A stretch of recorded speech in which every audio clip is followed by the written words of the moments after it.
Veja no ICL Notícias, segunda edição. Bambiou e agora quer mostrar força. Enquanto Hugo Mota fala em punição a motim bolsonarista, deputados ignoram o presidente da Câmara e articulam PEC para salvar a própria pele. Tirar o Brasil da ditadura da toga. Aqui não, Trump. Itamaraty convoca a chefe da Embaixada dos Estados Unidos depois das novas ameaças ao STF. Genocídio como projeto. Israel anuncia plano para ocupação total da faixa de Gaza. O ICL Notícias, segunda edição, está no ar.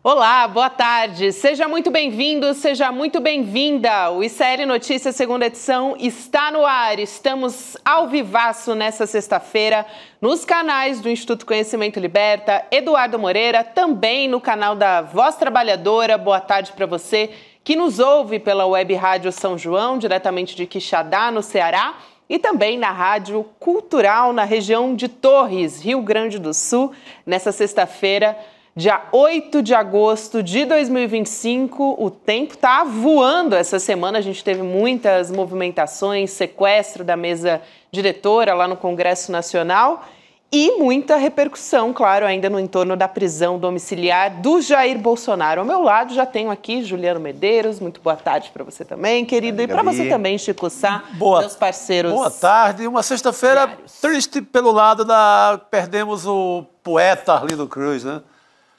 O homem do samba. Muito triste. Os maiores. Mas com um legado que...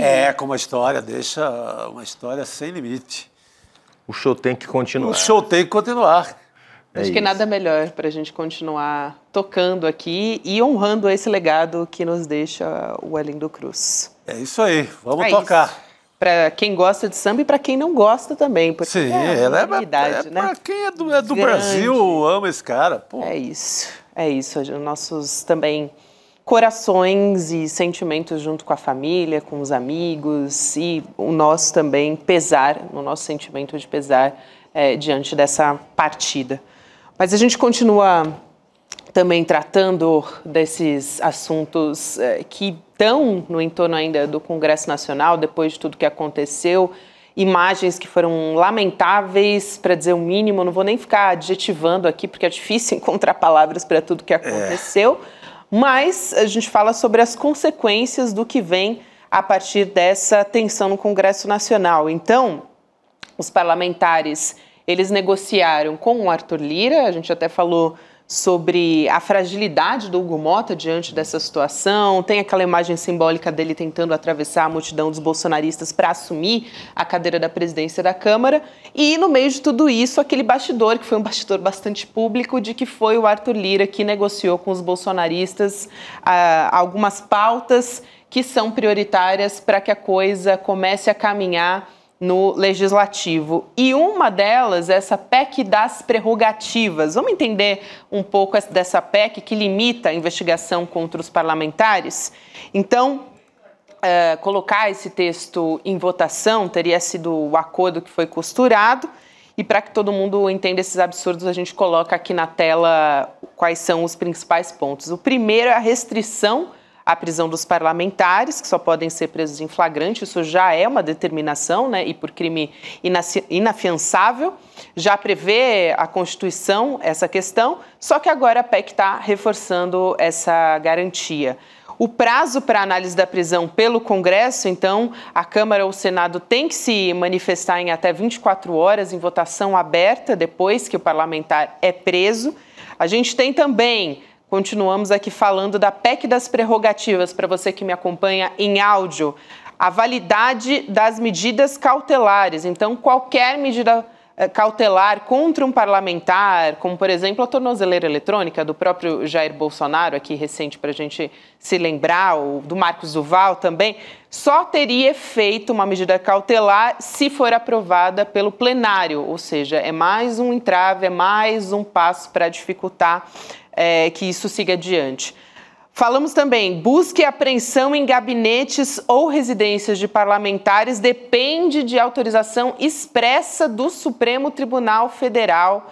A gente pede aqui, agora sim, a gente tem a tela inteira para você que nos acompanha em vídeo, sem a tarja fica melhor para as pessoas poderem acompanhar também todos os detalhes.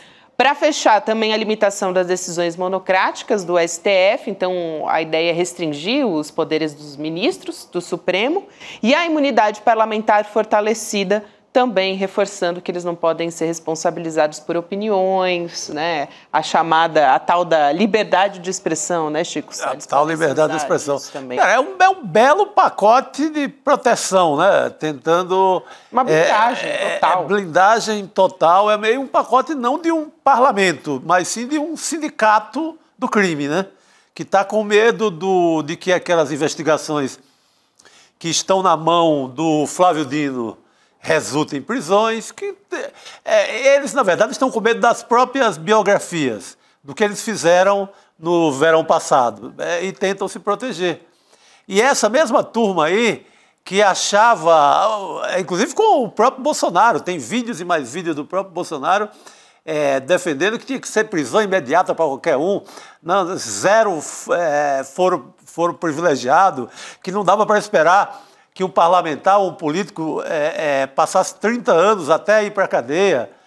Isso quando ele falava em relação à esquerda, aos parlamentares da esquerda e ao próprio Lula. Agora a coisa mudou.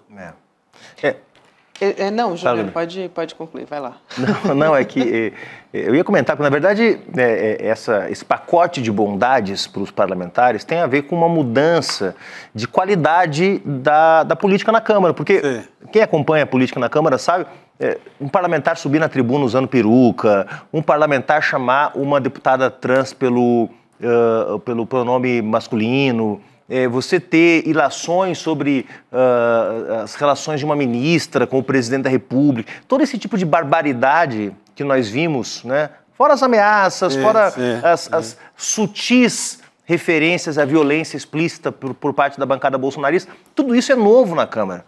A Câmara é um lugar que reunia muita gente que não prestava, muita gente corrupta, muita gente conservadora, mas esse tipo de esculhambação, isso foi introduzido pelo bolsonarismo. Sim, total. Então, o que está acontecendo agora é um pacote para proteger e manter isso, ou seja, para criar, para perpetuar na Câmara, né, uma tendência a normalizar, a institucionalizar a avacalhação promovida constantemente pelos bolsonaristas, né? Perfeito. Isso que você traz é fundamental, Juliano, e um outro ponto que tem sido muito discutido, que a gente já trouxe aqui, mas que está se desdobrando, é esse enfraquecimento do Hugo Motta, como é que ele sai dessa história. Então, hoje ele estava se pronunciando sobre esse motim bolsonarista, mas agora com uma certa firmeza, isso depois que a história já está quase que morna, porque quando a situação estava quente, ele não estava nem lá em Brasília, então muita gente cobrando uma firmeza do Hugo Motta, que ele se posicionasse a respeito disso. O Arthur Lira foi quem foi falar com o Sócrates Cavalcante para tentar ali dar uma amenizada na fervura do negócio, e aí sim ele se pronuncia e pede desculpas para o Hugo Motta, então muitos desgastes nessa história, né? Ele disse agora, Chico, que vai ter uma punição, não disse que qual vai ser, mas disse que vai ser uma punição pedagógica. Ele falou numa entrevista hoje com a CNN, então vou abrir aspas aqui para o presidente da Câmara dos Deputados em entrevista à CNN Brasil. Hugo Motta diz o seguinte: eu não tenho a menor dúvida que a oposição extrapolou tudo aquilo que poderia ser o limite do razoável com esse movimento dessa semana. Eu acho que deve ter punição, porque o que aconteceu foi grave, até para que isso não volte a acontecer. E aí eu me pergunto se isso vai ser levado adiante no Conselho de Ética, né, Juliano? Porque que tipo de punição a gente está falando? E também, se não for aprovada pelos deputados, como é que o Hugo Motta sai dessa situação também, né? Será que é uma dupla desmoralização? O que nós estamos vendo é uma crise de liderança na Câmara, né? O Hugo Motta não é o Arthur Lira, o Hugo Motta não tem a força que o Rodrigo Maia teve, ou seja, nós temos uma sucessão de presidentes fortes na Câmara e o Hugo Motta não consegue se impor, né? Então, ele tentou se impor através de ameaças, né? E agora precisa bancar essas ameaças. Então, acho que tem aí e o bolsonarismo, o PL, o que ele chama a oposição, vai forçar para ver se ele realmente restitui a sua legitimidade ou não.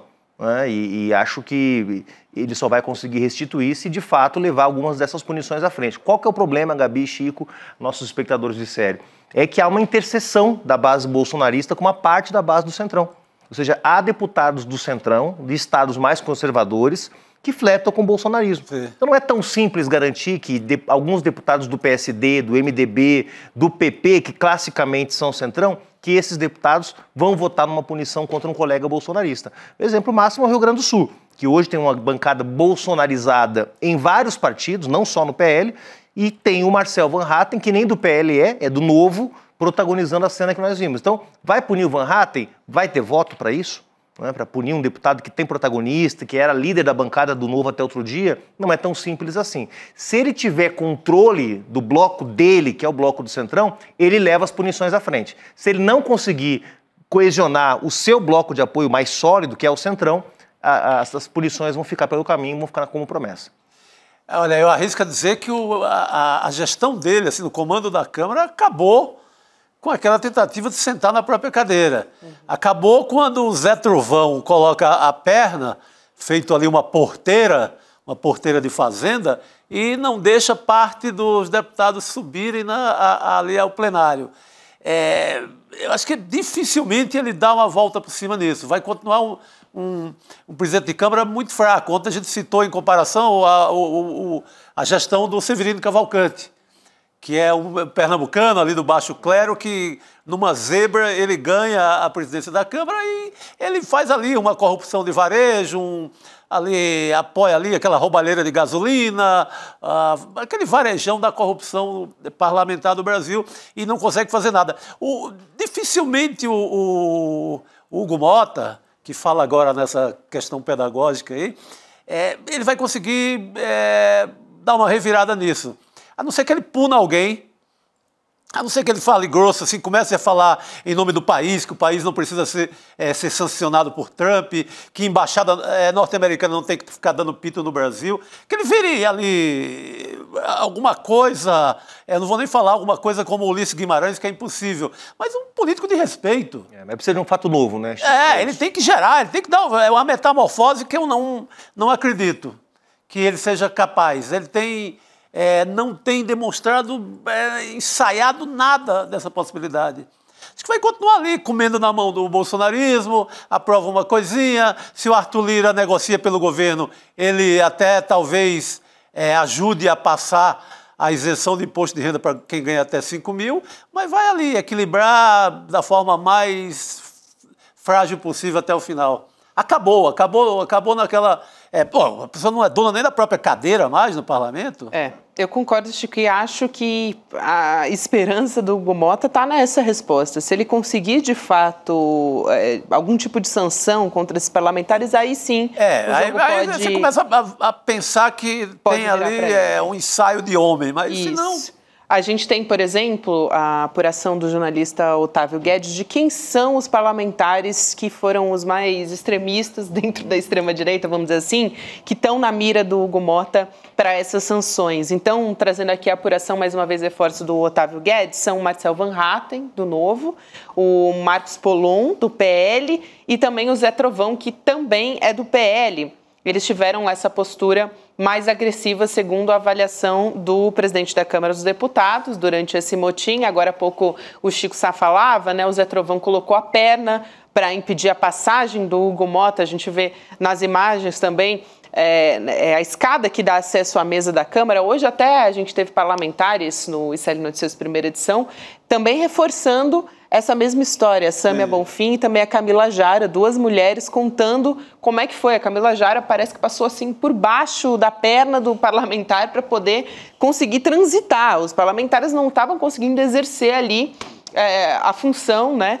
E o deputado Marcos Polon sentou na cadeira do Hugo Mota, do presidente da Câmara, e o Marcel Van Hatten também sentou em uma outra cadeira ali da mesa diretora. Então, além desses três, tem outras apurações de outros jornalistas, vale a pena trazer aqui também, que estão na mira do Hugo Mota. Tem o PSB e o PSOL protocolando pedido de suspensão do mandato de mais 2 deputados, que é a Júlia Zanata, que levou a filha dela de 4 meses, e o Paulo Bilinski, que é justamente aquele parlamentar que a gente trouxe aqui as imagens que agrediu o Guga Noblat, que estava entrevistando, fazendo perguntas para o Paulo Bilinski, e ele foi para cima do Guga. Então, aqui trazendo um pouco de como é que está o clima, eu vou chamar o José Arbex, jornalista, aqui para conversar com a gente. Fazia tempo que o Arbex não vinha ao N2. Arbex, a gente estava com saudades. Boa noite para você.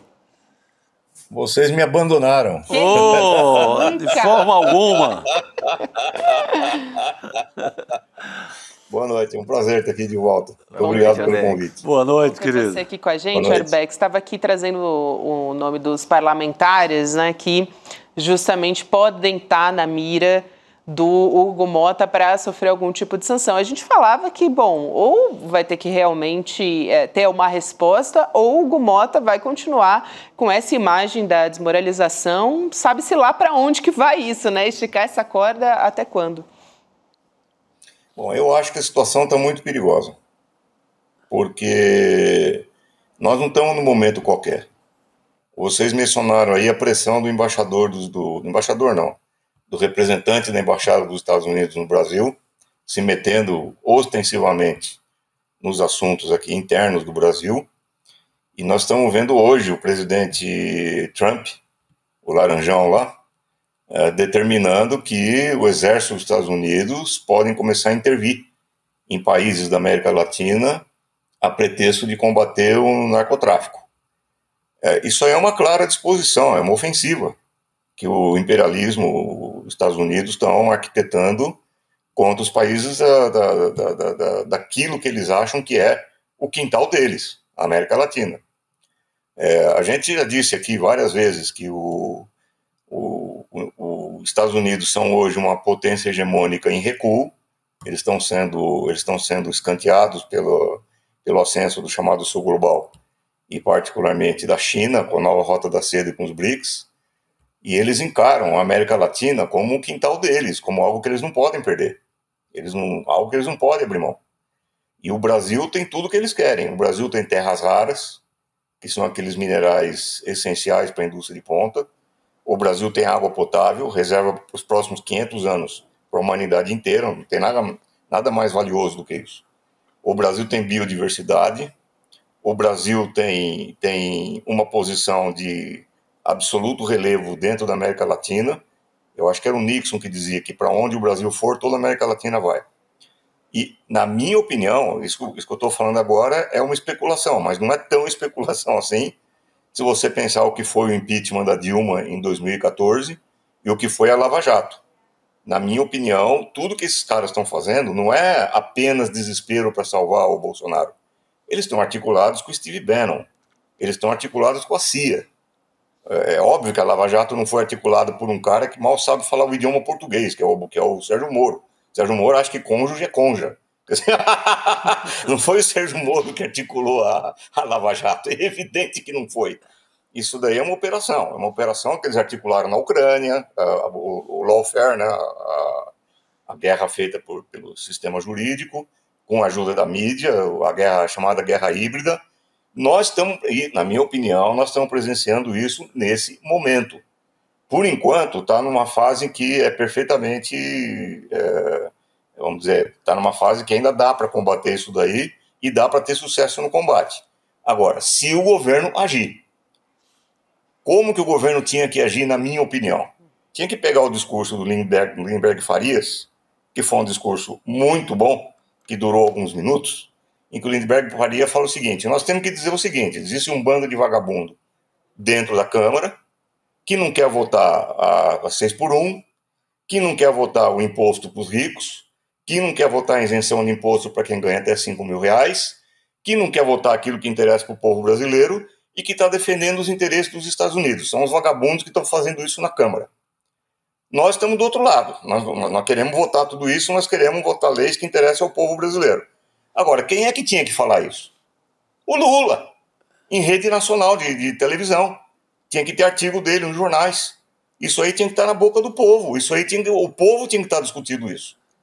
Enquanto ficar nesse nheco-nheco de tentar fazer articulações com o Hugo Motta, pelo amor de Deus, com aquele lá do Senado, lá que eu esqueci o nome, o Alcolumbre. Enquanto a gente estiver na mão desses caras, nós estamos ferrados, meu amigo. Nós hoje estamos dependendo da firmeza do Xandão. Até agora, o Xandão tem se mostrado firme, o Xandão tem mantido as posições dele, o que é louvável, o que é muito bom, mas o Xandão não é um sujeito identificado com as lutas populares, não é um cara de esquerda, não é um sujeito identificado com a defesa da soberania nacional, etc. Não, um juiz que está mantendo as posições. Nós estamos na mão do Xandão hoje. Quer dizer, e do Alcolumbre. Eu não entendo o que o governo está esperando. Eu não entendo, eu juro que eu não entendo. Isso não é retórica. Assim, foge à minha compreensão. Eu não entendo o que o Lula está esperando para ir em rede nacional e falar exatamente aquilo que o Lindenberg Farias falou. Não precisa mais do que 5 minutos para esclarecer a população brasileira sobre aquilo que está acontecendo. E olha, nós estamos com a faca e o queijo na mão. Nunca foi tão fácil explicar a diferença entre bolsonarismo e o resto. Os bolsonaristas são aqueles que estão apoiando os Estados Unidos, são aqueles que querem destruir o Brasil, são aqueles que apoiam o tarifaço, são aqueles que apoiam o louco chamado Trump, são aqueles que estão fazendo toda a bagunça no Congresso brasileiro.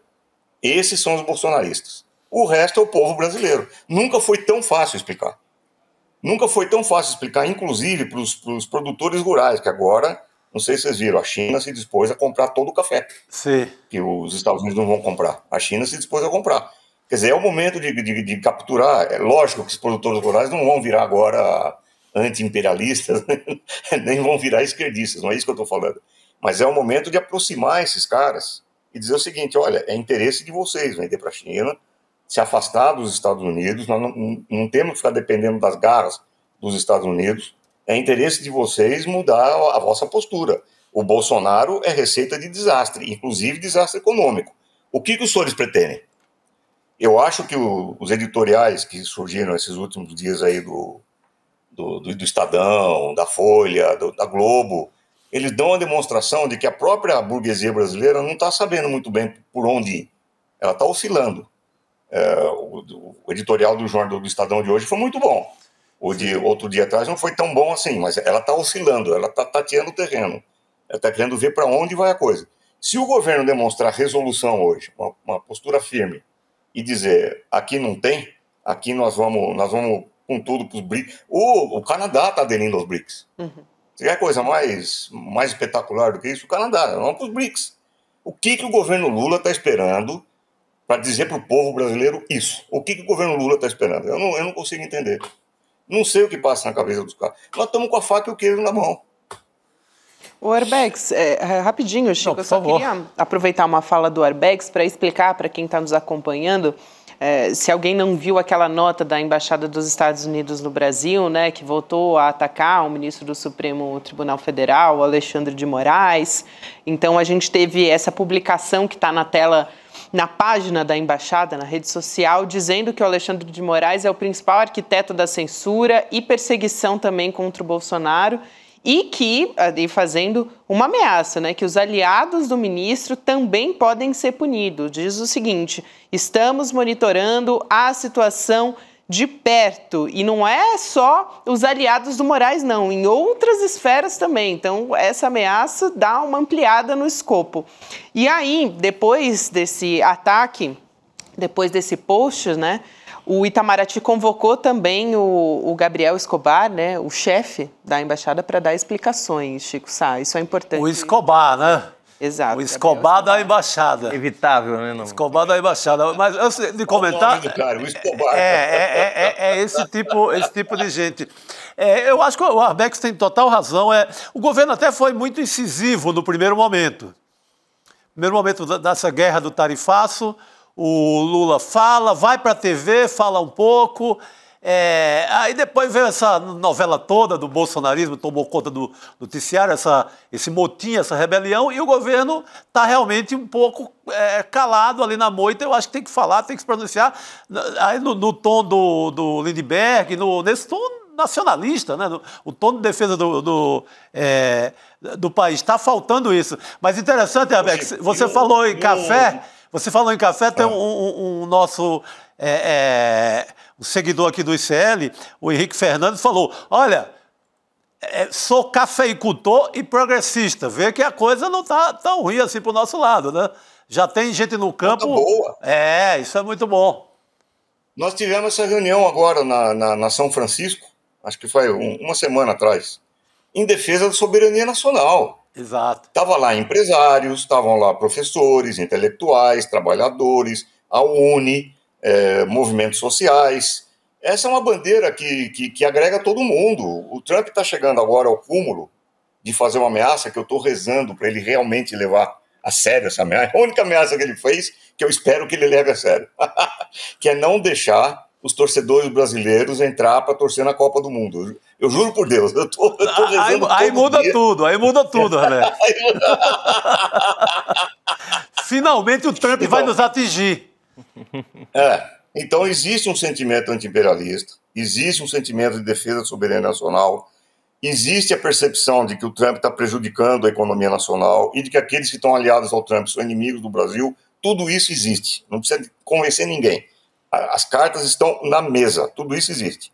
Agora, na minha opinião, como o governo está fazendo corpo mole, está hesitando, não está fazendo o que tem que ser feito, a gente viu outro dia 40 mil pessoas na Paulista, apoiando o Bozo.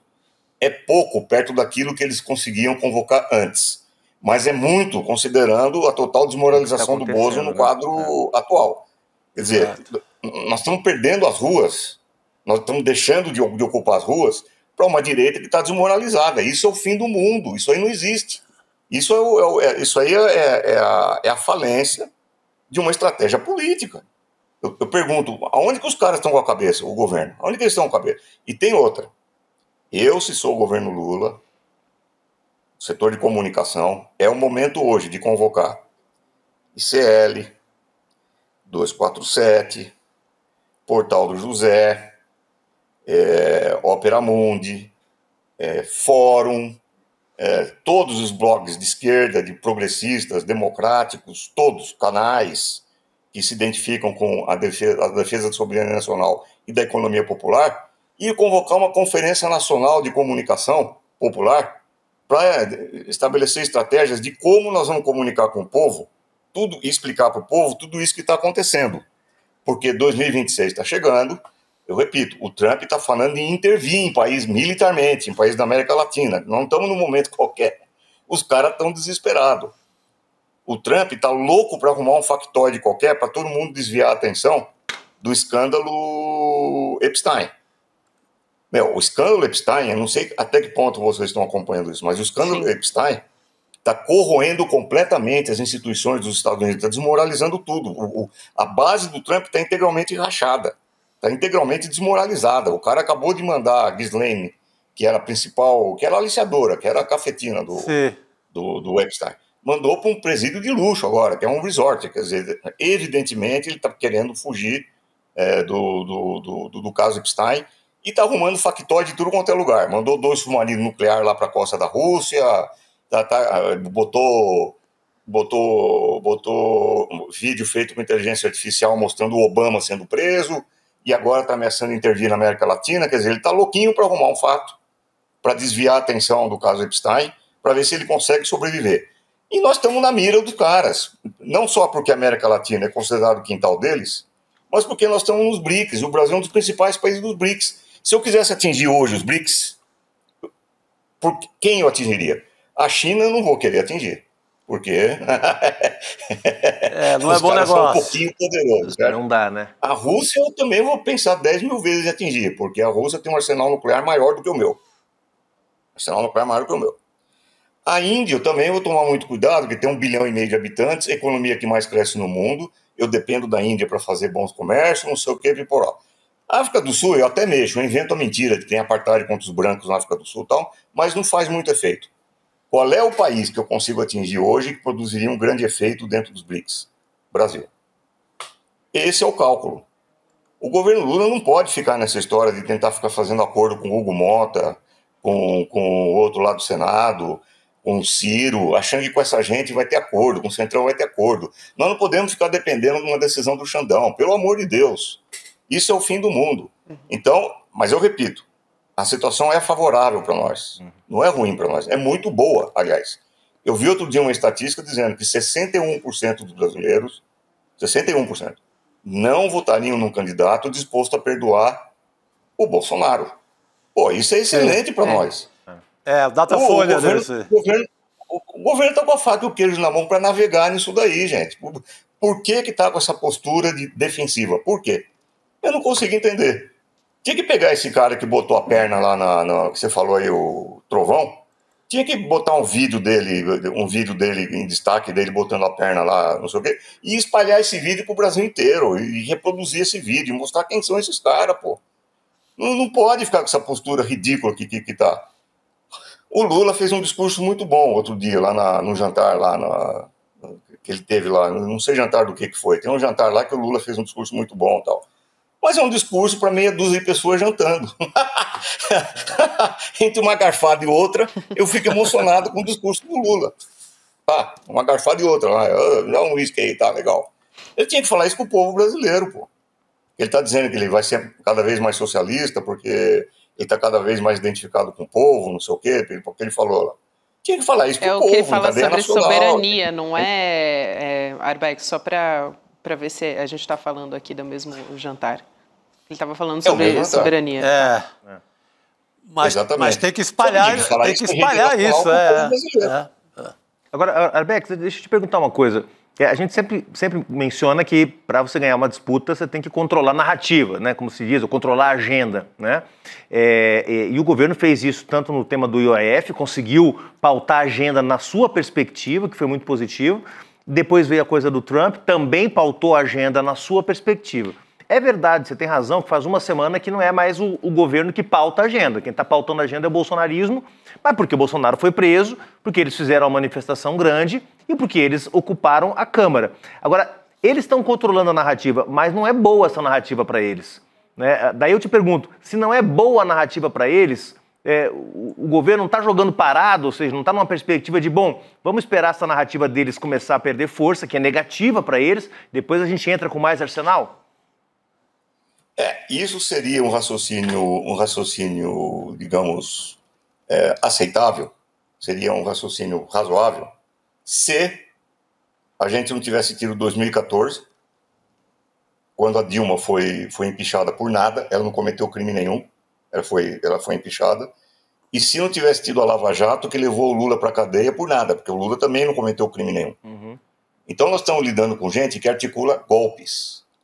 E essa gente que articula golpes, na minha opinião, eu disse, isso é especulação, mas não é tão especulação assim, se você considerar a história do Brasil, a história da relação dos Estados Unidos com o Brasil e aquilo que o Steve Bannon e o próprio Trump estão falando sobre o Brasil. Isso aí é feito com a articulação da CIA, quer dizer, dos serviços dos Estados Unidos. Os Estados Unidos estão interessados naquilo que vai acontecer com o Brasil. Claro. Se vocês pegarem a retórica do Trump com qualquer outro país do mundo, com nenhum outro país do mundo ele está sendo tão ofensivo quanto ele está sendo ofensivo com o Brasil. E não é por causa do Bolsonaro. Claro. É por causa das terras raras, é por causa da nossa água, é por causa da Amazônia, é por causa de tudo aquilo que o Brasil tem a oferecer, e é por causa dos BRICS, e é por causa da posição dos BRICS em relação à economia mundial, e é principalmente pela projeção da liderança mundial do Lula. Não vamos esquecer que há 2 ou 3 anos atrás o Steve Bannon falou que o cara mais perigoso do mundo hoje é o Lula. O Steve Bannon falou isso aí. Pela projeção que o Lula tem em escala internacional. Quer dizer, nós estamos na mira dos caras. Nós não podemos, o nosso raciocínio não pode se limitar ao quadro nacional. Nós temos que entender que os peões estão se movendo em escala mundial, e o Brasil faz parte dessa escala, querendo ou não. Então, os caras estão se articulando. Eu acho que nós não podemos hoje ficar numa posição passiva fazendo isso que você mencionou. Vamos esperar para ver o que acontece. A narrativa, nós temos hoje a possibilidade de capturar a narrativa, emplacar a narrativa e transformar essa narrativa em força de mobilização, e nós temos a obrigação de fazer isso, porque, 2026 não vai ser brincadeira. Aliás, nós já estamos em 2026, já começou a disputa por 2026. Nós temos a sorte de que eles não chegaram num acordo ainda sobre quem vai substituir Bolsonaro. Eles estão se comendo ali. Se é Tarcísio, se é Michele, se é, não sei mais quem e tal. se é algum reptiliano que vai deixar no disco voador, vai fazer eles estão esperando, eles estão esperando um sinal. Essa é a nossa sorte. Essa é a nossa sorte. Eles ainda não têm uma estratégia clara. Não tem. Eles estão reagindo aos fatos. Mas o Império tem uma estratégia clara. E a estratégia clara do Império é: o Lula não pode vencer as próximas eleições. Ponto final. Então, eu acho que agora era a hora de reafirmar os compromissos com os BRICS, de entrar na nova Rota da Seda, de pegar esse discurso do Lindenberg Farias e mostrar para a nação inteira. O Lula tinha que pegar aquilo que o Lindenberg Farias falou e fazer uma cadeia nacional, explicar para o povo brasileiro o que está acontecendo e preparar as condições para uma ofensiva geral das forças de esquerda, movimentos sociais, UNE, movimento secundarista, bases mobilizadas pelo Partido dos Trabalhadores, pelo PSOL, todos os partidos, e ir para a rua. Em defesa da soberania nacional, em defesa da economia nacional, por taxação dos mais ricos, para acabar com a escala 6x1, enfim, pelas pautas que interessam ao povo brasileiro. É isso que o governo tinha que fazer, nós não podemos ficar numa posição de expectativa.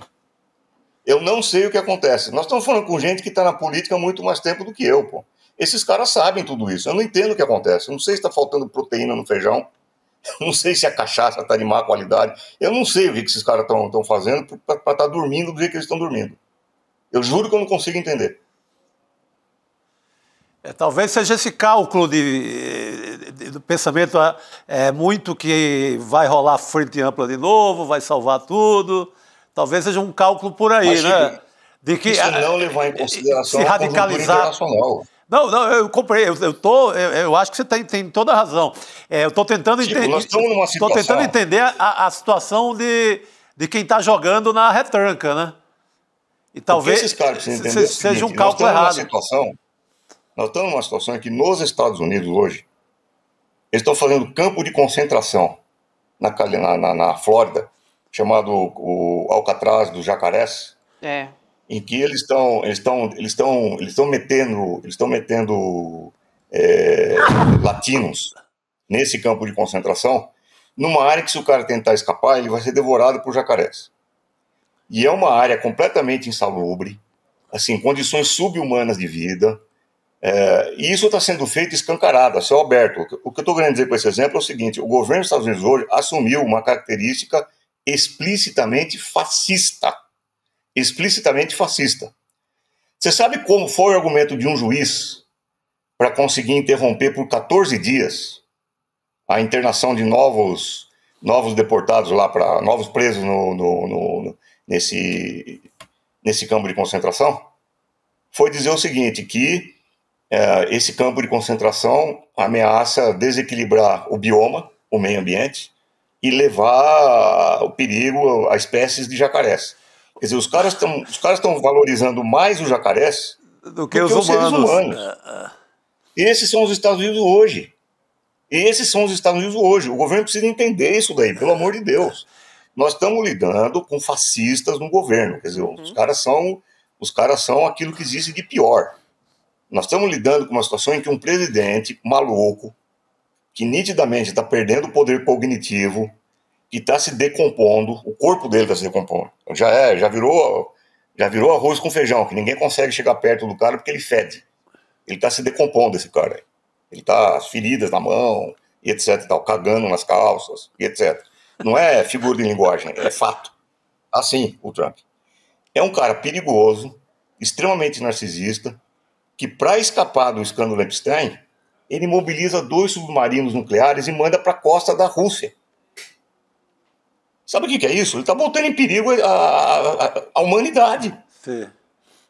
É assim que estão os Estados Unidos hoje. Então, para esses caras armarem uma aqui no Brasil, é 2 palitos, meu amigo. Nem na ditadura militar, eu vou lembrar aqui, hein? Nem na ditadura militar, eu me lembro de uma situação em que o embaixador dos Estados Unidos se meteu explicitamente na política interna do Brasil e disse que estava monitorando aquilo que está acontecendo no Brasil. Nem na ditadura militar isso aconteceu. Não mesmo. O Lincoln Gordon lá não fez nem metade do que esse representante comercial está fazendo agora. Mas nem metade, nem de longe. Aliás, ao contrário. Eles diziam que respeitavam, tal, não sei o quê. E os generais, pelo menos, tinham um discurso, no discurso eles eram nacionalistas. Brasil ame ou deixa, não sei o que e tal, por lá. Quer dizer, nem na ditadura militar nós chegamos naquilo que está acontecendo hoje no Brasil. Então, eu tenho a impressão que os estrategistas do governo Lula estão deitados eternamente em berço esplêndido, ao som do mar, da luz, do céu profundo. Quer dizer, os caras estão fazendo o quê? O que eles estão esperando? Eu não consigo entender. Arbex, muito importante. Você trouxe, olha, várias considerações aqui. Nosso chat sempre ama a sua participação. Quero agradecer. É um prazer pra gente. Não vem não, Gabi. Você agora não vem não.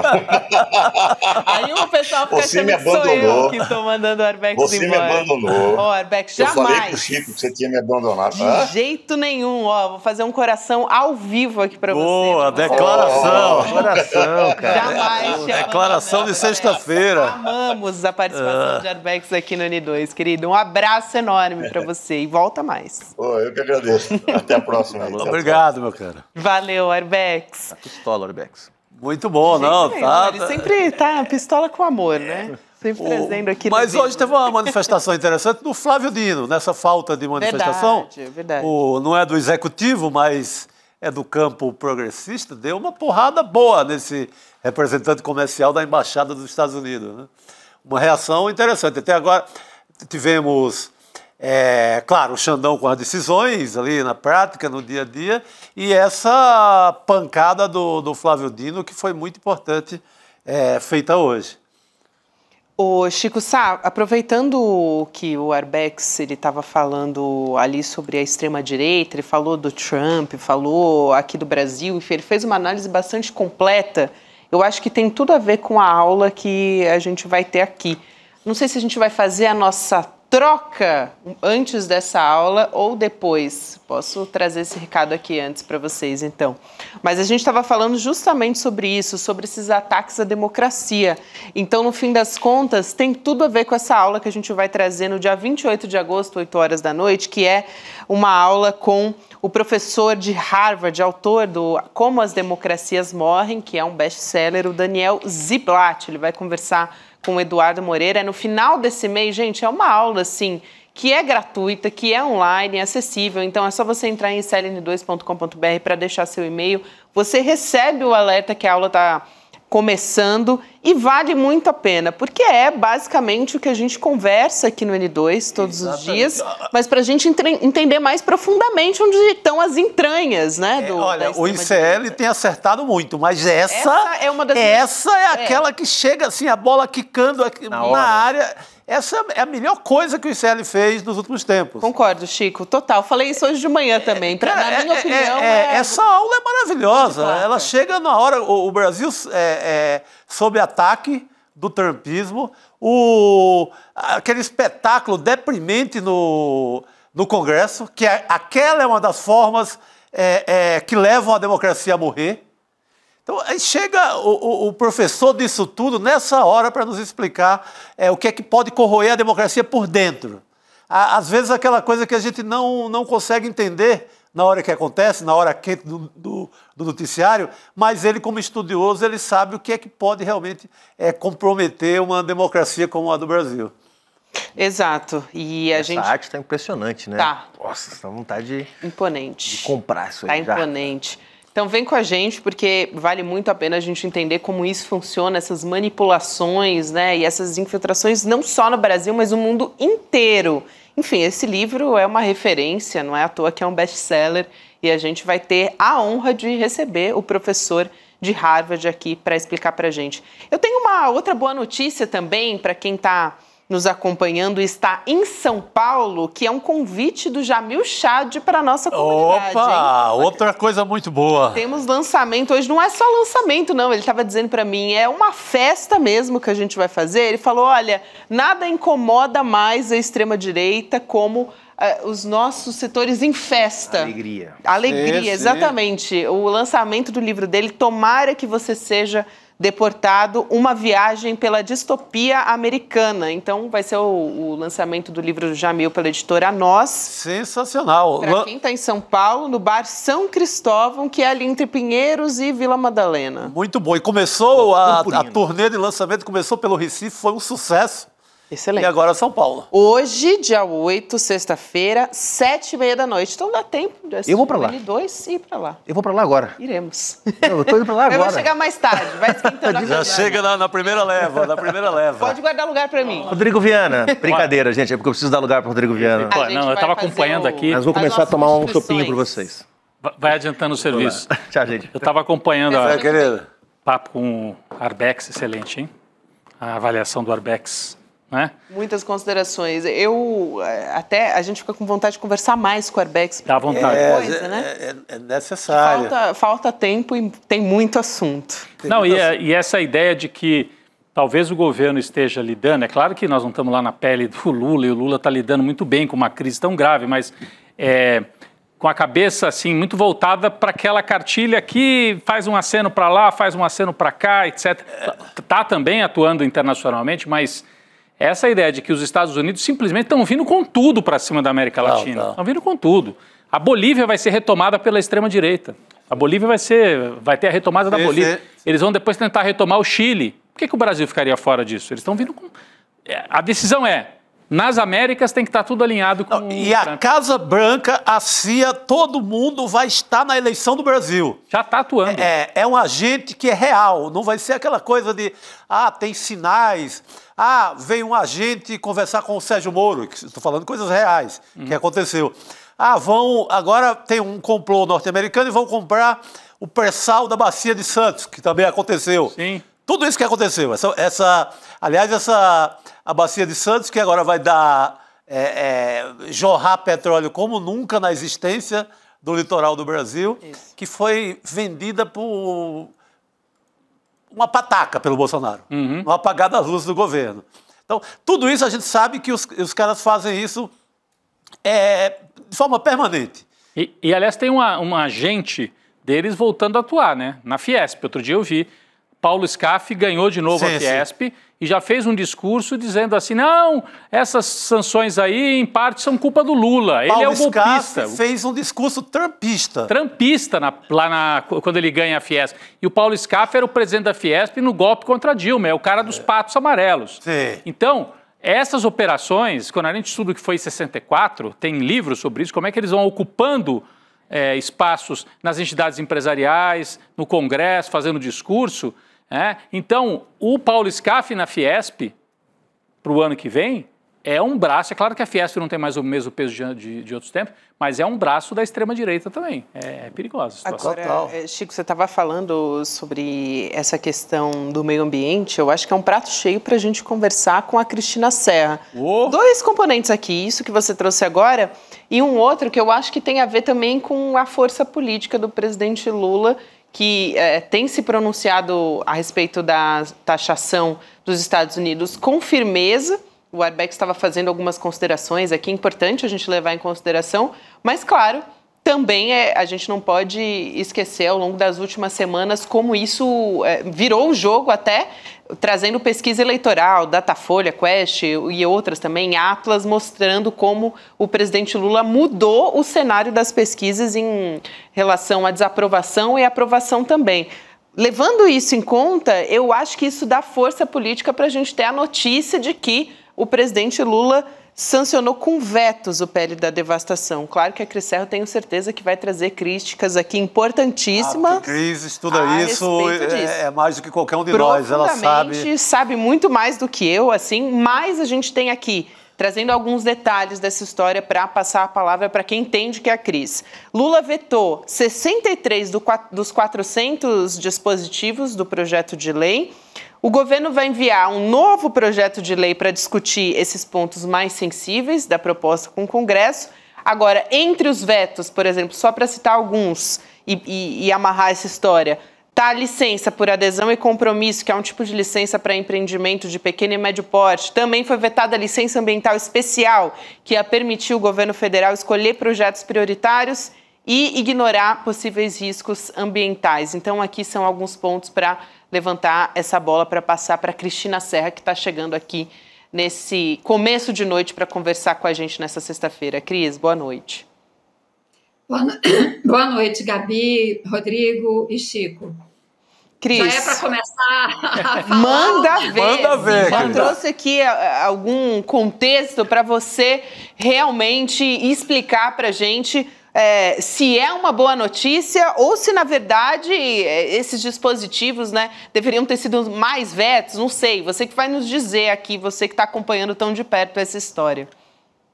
Gabi, o PL da devastação, ele era terrivelmente ruim. Ele era horroroso, horrível, como o nome diz, PL da devastação.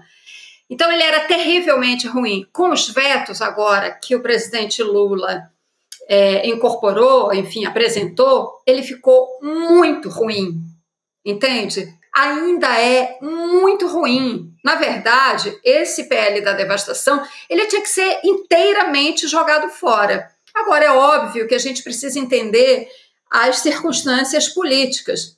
É óbvio que o governo não teria condições de vetar integralmente o projeto, os vetos seriam derrubados, né? Porque a Câmara aprovou o projeto, ela teve força para aprovar um projeto, como eu disse, terrivelmente ruim. E ela teria força, ainda mais agora, nesse quadro de efervescência política, de rebelião, de pré-golpe, como a gente tem visto nesses últimos dias, né? Ela teria força para derrubar os vetos do presidente. Então, está claro, e ficou muito claro isso na apresentação desses vetos, na fala da ministra Marina, que foi uma negociação ali delicadíssima.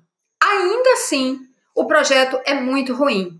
Agora, a gente precisa entender também, porque o governo apresentou alguns pontos, alguns vetos, né? Mas ele vai apresentar ainda um projeto de lei para passar ainda por uma nova negociação.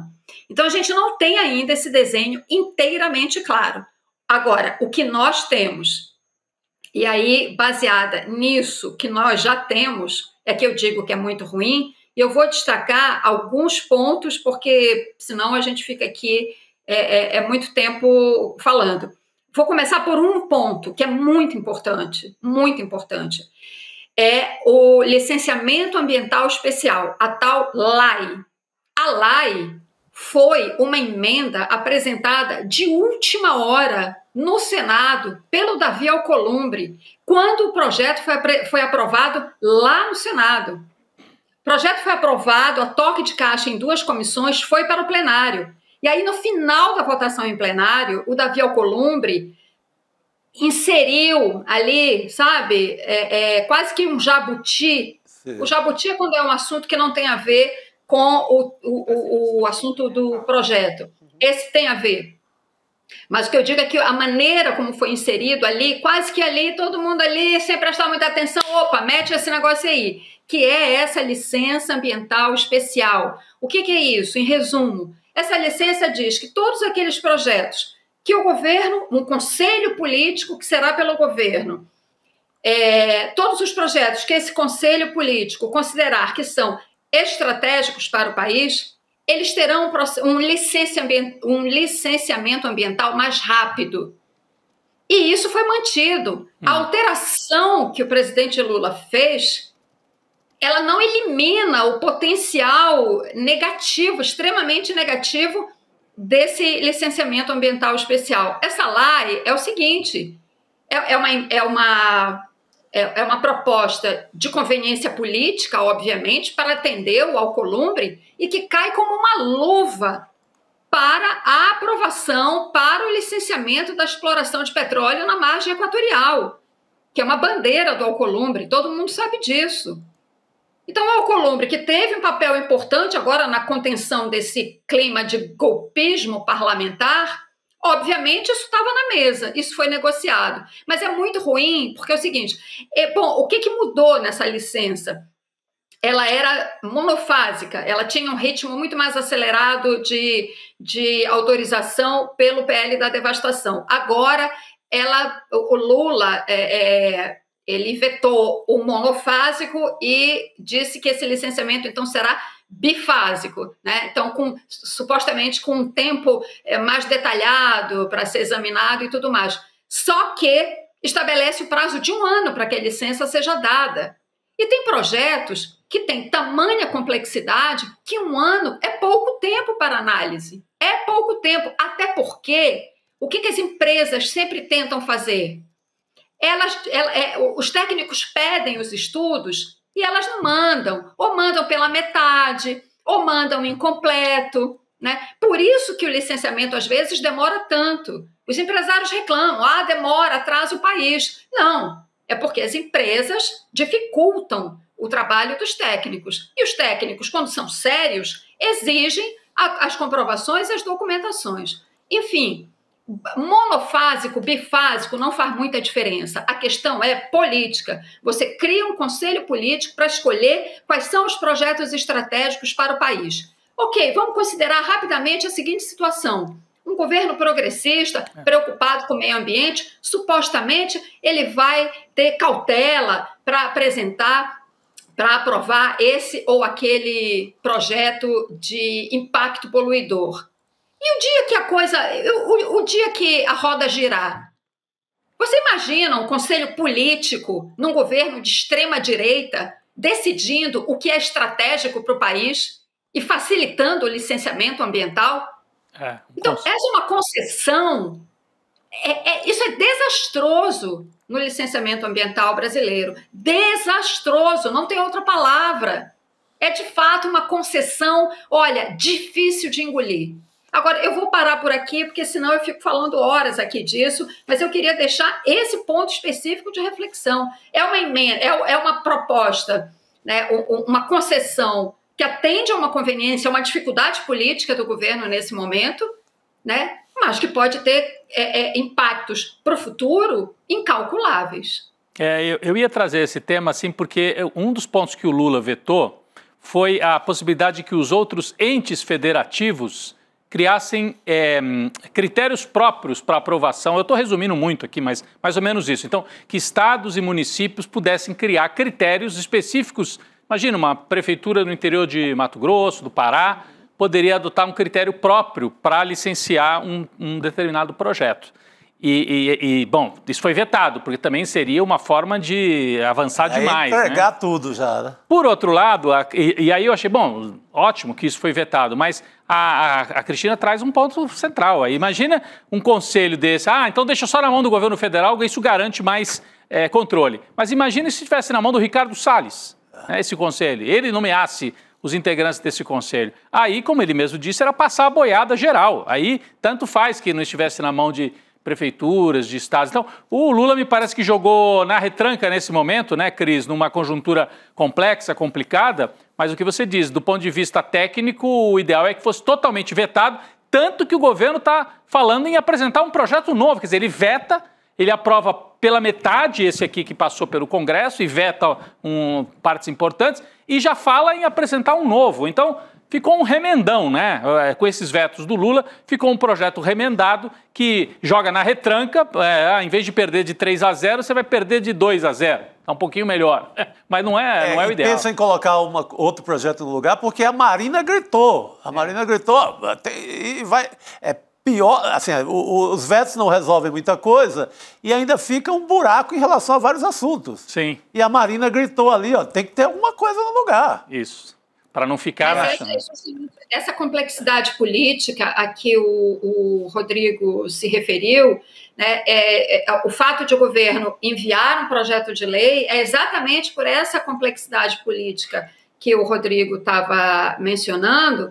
Agora, quero lembrar aqui, ainda sobre essa licença que é feita sob medida Alcolumbre, não tem dúvida nenhuma, ela é por medida provisória.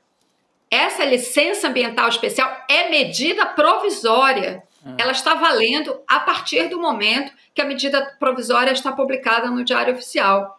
Para você ver o nível de concessão ao Alcolumbre. Isso é o que está valendo hoje, né, Cris?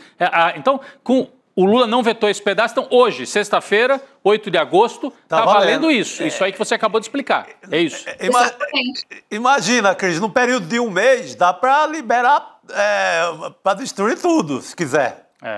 Aproveita a MP e libera geral. É isso aí, passa a boiada. Eu quero mencionar só um outro aspecto. Isso também que o Rodrigo levantou, que foi um veto, de fato é um veto importante, porque o PL da devastação, no formato aprovado lá pelos deputados, né, e que foi sujeito aos vetos, ele dizia isso, que os municípios, os estados poderiam fazer as suas legislações. Imagina a balbúrdia legal, né, de leis, de regulamentos, de normas que ia existir nesse país. É uma coisa de maluco. É a coisa de maluco. Imagina ao longo de um rio, do rio Amazonas. Cada município tem uma regra. Eu jogo esgoto, você não joga. O da frente joga, o outro não joga. E por aí vai. E para os mineiros... Feito isso, entendeu? Olha, é uma coisa realmente de doido, né? De doido que quer ver a boiada passar. E isso foi vetado, ótimo. Ou seja, os estados e os municípios até podem criar determinadas normas, claro, porque você tem num país como o Brasil, você tem situações ambientais muito distintas, né? Biomas muito distintos, mas aí o Lula estabelece, eles têm que seguir normas federais. Isso é o mínimo de racionalidade quando se fala em proteção ambiental. Mas eu disse que eu queria comentar um outro aspecto, porque assim, o diabo mora nos detalhes, né? Então, a gente precisa falar de alguns detalhes. Por exemplo, aquele licenciamento autodeclaratório, que a gente falou muito disso, né? Falou-se muito quando foi aprovado no Senado, depois na Câmara. O licenciamento autodeclaratório, tal como foi aprovado na Câmara, era para empreendimentos de médio e baixo impacto poluidor, né? Era o tal liberou geral. Né? Os grandes, obviamente, seria muito escancarado se os grandes também tivessem o licenciamento automático, autolicenciamento. Então, estava para os projetos de médio e baixo impacto poluidor. Agora, o Lula disse que o licenciamento autodeclaratório, né, vai ficar apenas para os empreendimentos de baixo impacto. Os de médio não poderão fazer isso. Isso é uma coisa boa? É uma coisa boa, sem dúvida. Agora, pensa o seguinte, você sabe como é que funciona? Como é que vai funcionar? Já funciona em algumas situações. Eu estudei há pouco tempo para o livro que eu, em breve, espero publicar sobre o caso Braskem, e isso aconteceu no caso Braskem. Vou ser rápida na explicação e bem simples. Você tem um campo de mineração com 35 poços de extração de salgema. 35 poços subterrâneos de extração de salgema.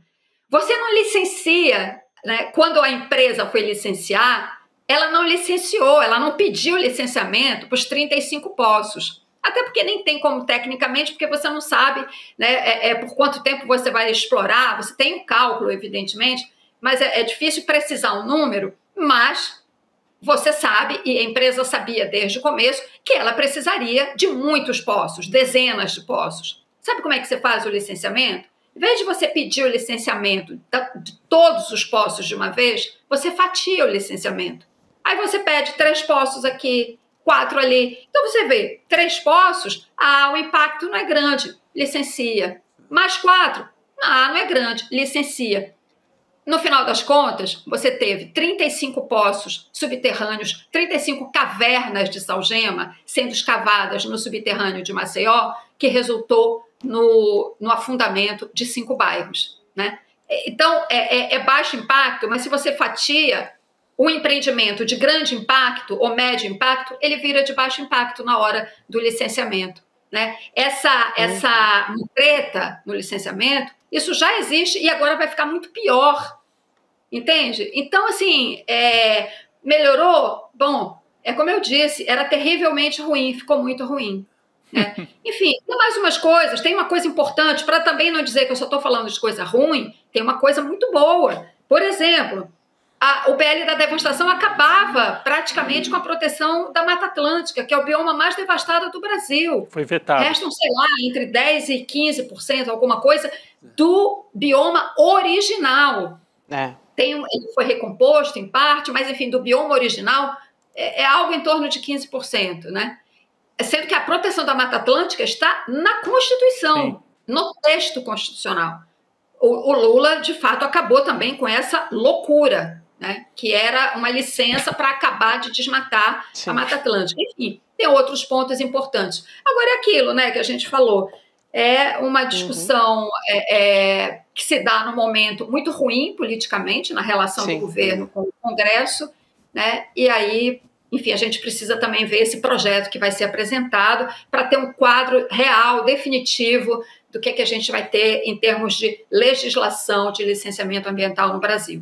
É importante, olhando também esse copo meio cheio que a Cris Serra traz aqui, e são muitos pontos, mas a gente conseguiu aqui trazer um bom resumo dessa história. Cris, tem um outro assunto que eu quero trazer e acho que é muito fundamental a gente conversar sobre, que é esse plano de ocupação militar total de Gaza. Então, o Gabinete de Segurança de Israel, que aprovou hoje, depois de 10 horas de discussão, essa história, você está vendo aqui na tela também a manchete que está no nosso site, a gente tem a publicação oficial do governo de Israel nas redes sociais. Então, dizendo o seguinte: o Gabinete de Segurança aprovou a proposta do primeiro-ministro para derrotar o Hamas. Vamos nos preparar, as IDFs se prepararão para assumir o controle da cidade de Gaza enquanto distribuem assistência humanitária à população civil fora das zonas de combate. Ele está falando aqui do exército de Israel. Então, a gente tem a tomada desses últimos grandes centros populacionais de Gaza pelo regime de Israel, que vai resultar, claro, na expulsão de milhares de palestinos. A gente já tem uma reação quase que imediata, pelo menos da ONU, criticando esse plano de ocupação, pedindo para que seja interrompido imediatamente. Vamos ver o que a gente vai ter de ação concreta nesse sentido, mas vamos ver o que disse o secretário-geral da ONU, o Antônio Guterres, nas redes sociais. Estou gravemente alarmado, é o que ele diz no X, com a decisão do governo israelense de assumir o controle da cidade de Gaza. Isso marca uma escalada perigosa e corre o risco de aprofundar as consequências já catastróficas para milhões de palestinos. Isso poderia colocar ainda mais vidas em risco, inclusive a dos reféns restantes. Reitero meu apelo urgente por um cessar-fogo permanente, acesso humanitário restrito a Gaza e a libertação imediata e incondicional de todos os reféns.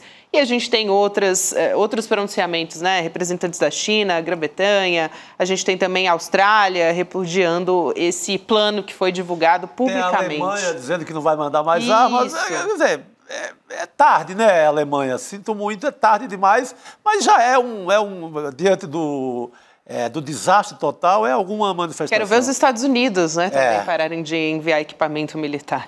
Não, e a ocupação da cidade de Gaza, né, assim... quando foi criado o Estado de Israel, havia previsão de existir o Estado da Palestina, né? Esse Estado foi minguando. Agora sobraram a Cisjordânia e a faixa de Gaza. O que Israel está dizendo é, faixa de Gaza acabou, meu filho. Vai sobrar só a Cisjordânia. E a Cisjordânia também é ocupada por dezenas, centenas, na verdade, de colonos, né? Milhares de colonos em várias ocupações. Então, é uma ocupação completamente fora da lei. O Estado é um Estado fora da lei, Israel, completamente fora da lei, além do massacre cometido, né, Cris? Estado criminoso, né? Criminoso. O resultado disso, desse plano que vai ser posto em prática agora, de ocupação total, vai ser mais morte, mais fome, mais ódio, mais violência. Isso o que Israel está fazendo é criar um caldo de violência que não vai acabar nunca, né? Quando os Estados Unidos invadiram o Iraque, isso aconteceu. Foram criados aqueles grupos, né, islâmicos hiper radicalizados, né? Enfim, parece uma coisa que não tem fim, né? Ninguém consegue deter Israel. Israel só poderia ser detido de fato com os países adotando sanções muito rigorosas, embargo de todo tipo. A gente tem iniciativas aqui e ali, obviamente, alguns países. Agora, os países que contam, de fato, naquele xadrez geopolítico no Oriente Médio e que são os responsáveis por essa situação, os que definiram, né, as fronteiras e os limites lá atrás para a criação do Estado de Israel e o da Palestina nunca aconteceu de fato, esses países agora dizem que vão na Assembleia Geral da ONU em setembro, vão reconhecer o Estado da Palestina. Muito tarde. Qual é o efeito prático disso? O que isso significa em termos de contenção de Israel?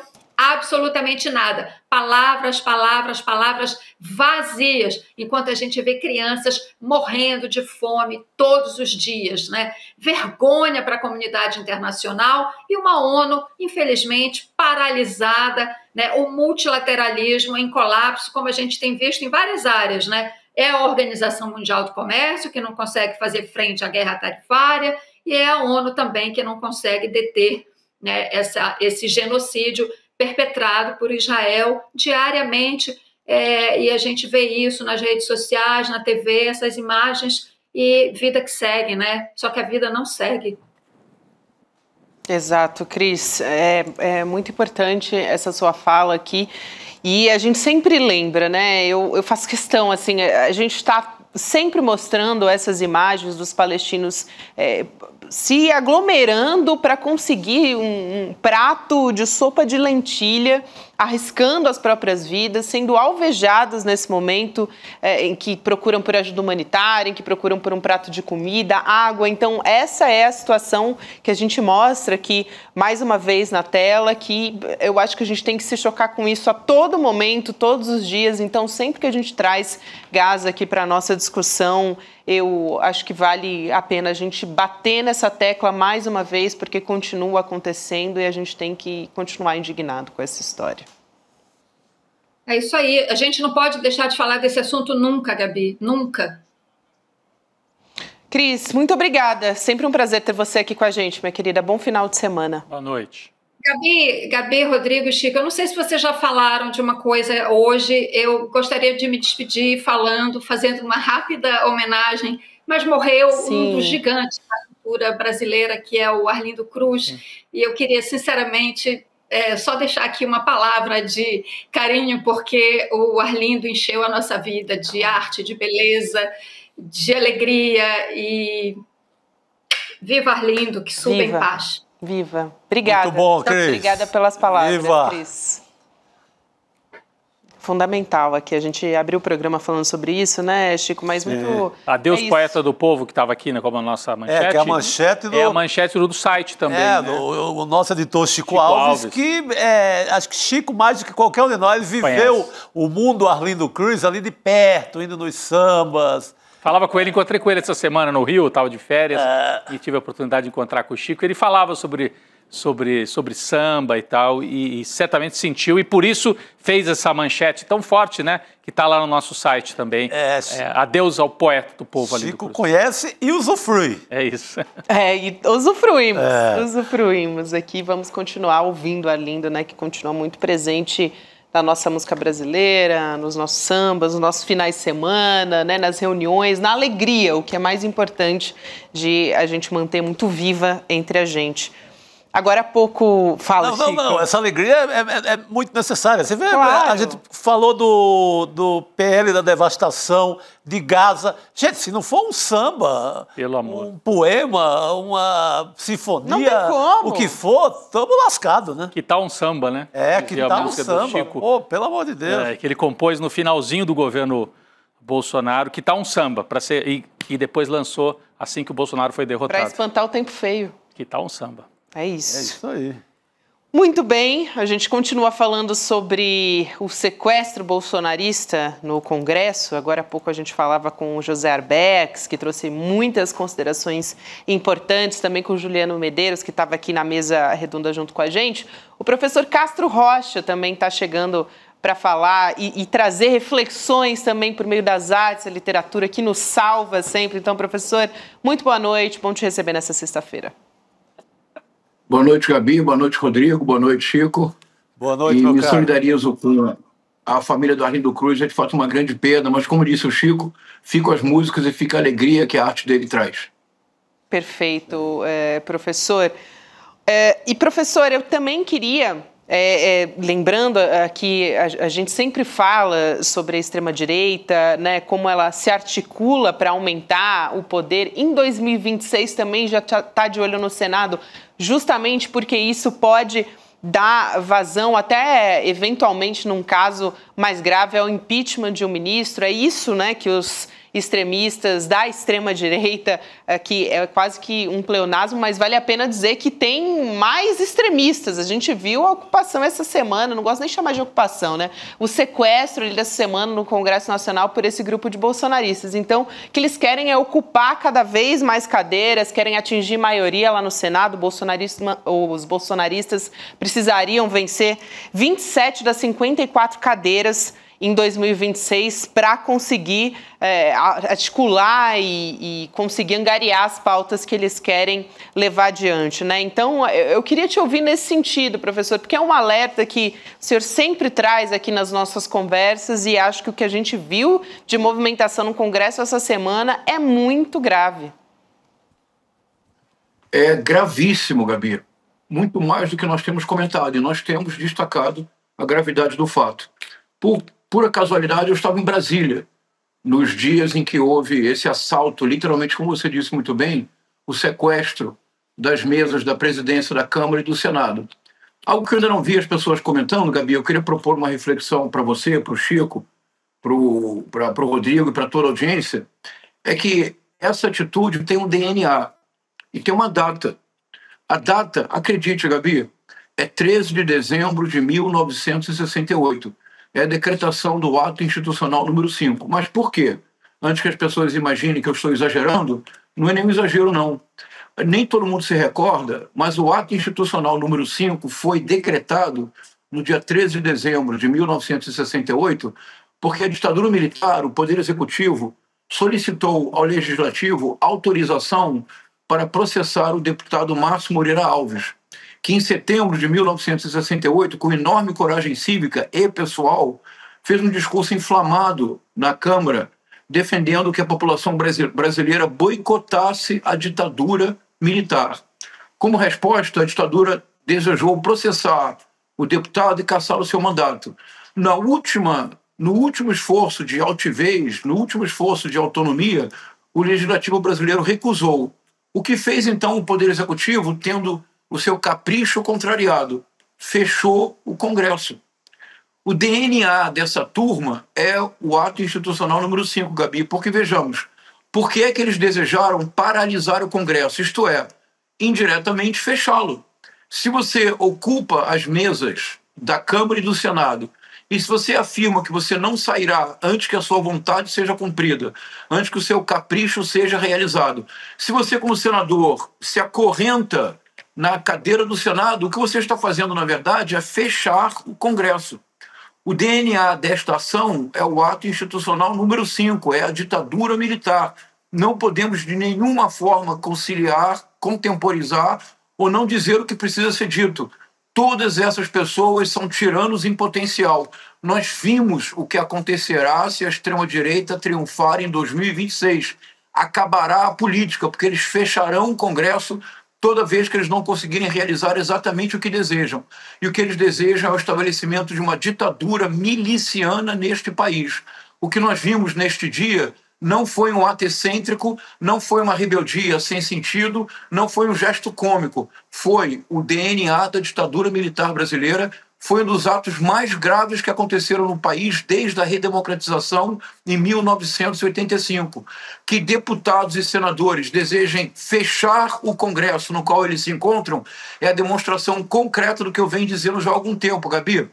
Há terrorismo doméstico que define o bolsonarismo e a bancada bolsonarista, eu propus esse conceito na segunda edição do meu último livro. Eu propus o conceito de terrorismo legislativo. E ao propor o conceito, eu afirmei há 2 anos atrás, eu disse, porque muito em breve eles, deputados e senadores, desejarão fechar o Congresso. É um paradoxo total, uma contradição em termos. Essas pessoas não têm condições objetivas de manter o mandato, precisam ir para o Conselho de Ética e precisam ser cassados. No mínimo, uma punição rigorosa, 6 meses de suspensão do mandato. É isso, Gabi. Nós precisamos, não nós, eu, você, Rodrigo e Chico, a nossa audiência certamente não, mas a classe política brasileira precisa parar de naturalizar o absurdo. Eu estava em Brasília, Gabi, eu fiquei horrorizado. Eu jamais imaginei que deputados e senadores espontaneamente tentariam fechar o Congresso. Essa é a gravidade da situação. Muito bom. Cena, né, Gabi? O sujeito com o esparadrapo parece Grotesca, um zumbi, né? É a invasão dos zumbis, né, ali no Congresso Nacional. Mas você ia fazer uma pergunta, Gabi? Porque... Não, eu ia trazer na verdade, o professor trouxe um trecho de um livro aqui pra gente, então, mais uma vez, a gente traz a arte para nos dar um respiro aqui também, para fazer uma comparação aqui. A gente viu esse motim no Congresso, né, professor? O senhor traz esse trecho que está aqui na nossa tela, o senhor vai poder explicar melhor do que eu, mas é o Alienista, do Machado de Assis. Posso ler? Sim, fica à vontade, professor. A palavra é contigo. A passagem que eu quero destacar é essa aqui, Gabi. É a passagem que diz assim, só um minutinho. Contextualizando, O Alienista é a mais impressionante novela do Machado de Assis.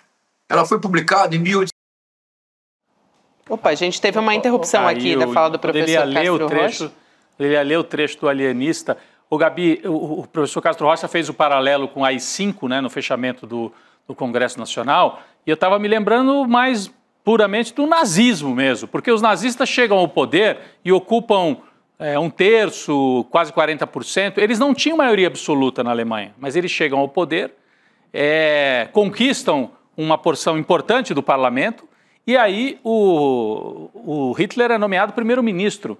E controlando o parlamento, eles implodem e fecham o parlamento. Então essa tradição da extrema-direita de conquista um pedaço do poder e a partir desse pedaço você implode, corrói a democracia por dentro, né? Então a gente pode fazer o paralelo com o AI-5, mas pode fazer o paralelo também com o momento de ascensão do nazismo, porque eles vão ocupando, a gente viu literalmente, né? Eles vão tomando de assalto, como fizeram na Alemanha, e depois fecharam o parlamento, e acabaram com a democracia, né? É um paralelo também possível. Mas vamos voltar para o Alienista. Vamos voltar para Itajaí, para Casa Verde de Itajaí. Vamos lá, isso. Aproveita, professor, você está com um trecho em mãos e a gente está colocando também na tela enquanto o senhor está trazendo as considerações.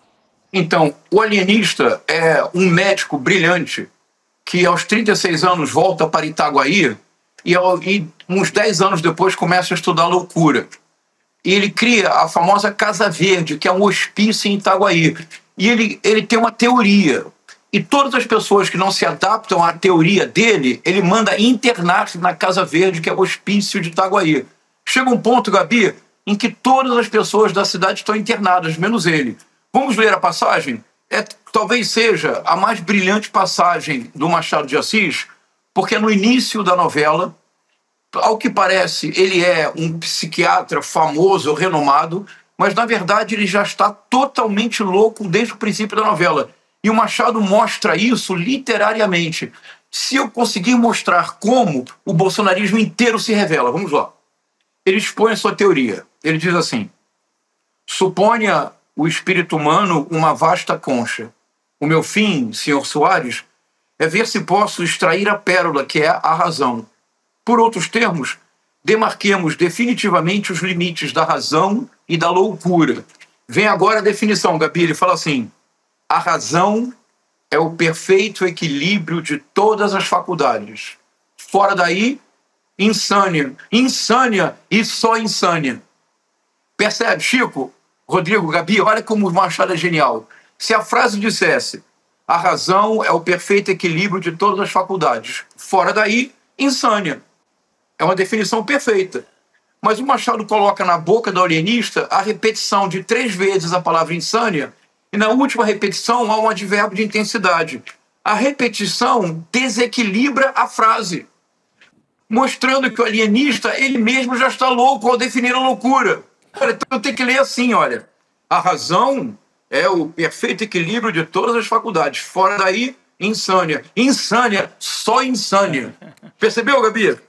Com certeza. Ou seja, quando ele define a loucura, ele já está louco. O que eu quero dizer com isso? Eu quero dizer com isso que o bolsonarismo hoje, e veja, Chico, eu vou dizer, o que a literatura nos permite compreender.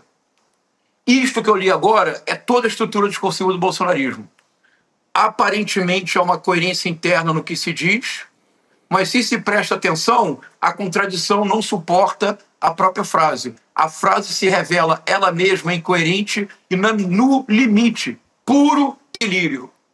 Gabi, que uma mãe com uma criança recém-nascida de 4 meses, leve esta criança para um plenário tumultuado, com ameaça de invasão policial, para utilizar a criança como um escudo. Sim. Isto é a prova concreta de que o bolsonarismo se tornou um problema de saúde mental público. A extrema-direita no Brasil é um problema de saúde mental coletivo. Gabi, uma criança recém-nascida de 4 meses, ela tem a chamada, popularmente se diz, moleira mole. Tem que ser assim, porque imagina, se a estrutura craniana tivesse calcificado no nascimento, todas as mães morreriam, seria impossível a passagem para o nascimento. Portanto, quando a criança nasce até uma certa idade, a moleira ela é flexível, ela é mole, como popularmente se diz, para que o parto seja possível e para que o cérebro se expanda. Só quando o cérebro termina de se expandir, a caixa craniana fica uma estrutura óssea. Não antes, Gabi. Gabi, qualquer pai, qualquer mãe, até os 6, 8 meses de idade, tem um extremo cuidado ao segurar o filho, leva para a rua com muito cuidado, sempre tem um cuidado extremo em que não haja nenhum tombo, em que não se bata na cabeça da criança. Por isso, Gabi, que uma mãe leve uma criança recém-nascida de 4 meses para um tumulto, para um lugar em que pode haver uma invasão policial, para restaurar a ordem, e que use essa criança numa mesa sentada na cadeira da presidência e afirma, porque eu me lembro de tê-la visto dizer, quero ver agora a polícia entrar, não foi isso que ela disse? Exato. Chico, Rodrigo, Gabi, isto é uma enfermidade coletiva mental. Essas pessoas perderam totalmente qualquer senso de contato com a realidade. Não basta depois Sóstenes Cavalcante pedir perdão. Não basta depois Magno Malta pedir perdão para Hugo Mota. Não basta Magno Mota pedir perdão para Davi Alcolumbre. Não basta Júlia Zanata fazer posts falsos fingindo que não levou a filha para uma situação absurda de perigo para a saúde desta criança. Se, de maneira involuntária, tivesse havido algum choque com esta criança, ela poderia ter sequelas para o resto da vida. Gabi, você entende o ponto que eu estou fazendo? Na gravidade. Eu estou propondo, pela primeira vez, eu estou aqui propondo da maneira clara possível que o radicalismo da extrema-direita constitui um problema público de saúde mental coletivo. E nós precisamos começar a encarar desta forma, porque para eles a razão é o equilíbrio perfeito de todas as faculdades. Fora daí, insânia e só insânia. É o próprio Silas Malafaia falando, não é, Chico? Totalmente. Insânia, só insânia, meu irmão, não é isso? É a mesma retórica do Malafaia. Infâmia, É isso. diria. Infâmia, infâmia. O que ela Machado, de maneira absolutamente brilhante, no início da novela, revela que ele estava louco o tempo todo. O que parece que só se descobre na última página, no último capítulo, basta ter olhos atentos. Simão Bacamarte, desde sempre esteve louco. Os bolsonaristas hoje perderam totalmente a razão. Não podem mais fazer parte do convívio democrático do Congresso. Professor, que importante tudo isso que o senhor traz aqui e ainda de quebra, né, trazendo a literatura para poder nos fazer refletir nessa sexta-feira. Muito obrigada, professor. Um abraço grande. Sempre um prazer ter o senhor aqui. Muito bom, professor. Obrigado, pessoal. Obrigado mais uma vez. Obrigado. Até mais. Só troca a Casa Verde de Itaguaí pelo Salão Verde do Congresso. Do Congresso. Né? A mesma coisa, professor certeiro. Certeiro, Chico Sá. Pode liberar? Libera a jurubeba especial, né? Ali uma jurubeba com brinde para o Arlindo Cruz. O poeta do povo, como disse nosso amigo Chico Alves. É isso, a gente brinda o poeta do povo e o legado que ele deixa pra gente. Chico Sá, olhando aqui falando Chico Sá. Parece aquele jogador que olha para um lado e toca a bola para o outro. De trivela ali. Pra confundir todo mundo, Vamos para essa sexta-feira, depois dessa semana pesada acabou. de Congresso Nacional lá em Brasília. E na segunda-feira a gente está de volta. Boa noite para vocês. Boa noite, gente. Bom fim de semana. Até lá, pessoal. A esquerda no Brasil diz que a direita quer matar a democracia. A direita no Brasil diz que a esquerda está fazendo uma ditadura. Quem será que está falando a verdade? Existe uma conspiração, um plano secreto por trás do que está sendo feito pela extrema-direita no Brasil? Quem poderia nos ajudar a entender esse xadrez político que, no final das contas, vai definir o destino das nossas vidas? Eu digo para vocês quem? Daniel Ziblatt, autor do livro Como as Democracias Morrem, professor de Harvard e atualmente uma das pessoas mais demandadas no mundo para explicar esse fenômeno. E ele vai dar uma aula online gratuita aqui no ICL para toda essa nossa comunidade. Vai ser no dia 28 de agosto, uma quinta-feira, às 8 horas da noite. São coisas que só o ICL traz para você.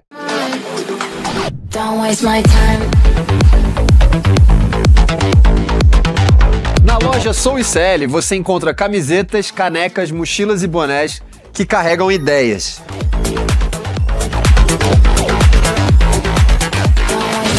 Produtos com propósito para quem acredita em justiça, consciência e transformação.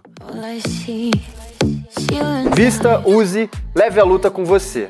Acesse souicl.com.br e escolha o que representa você.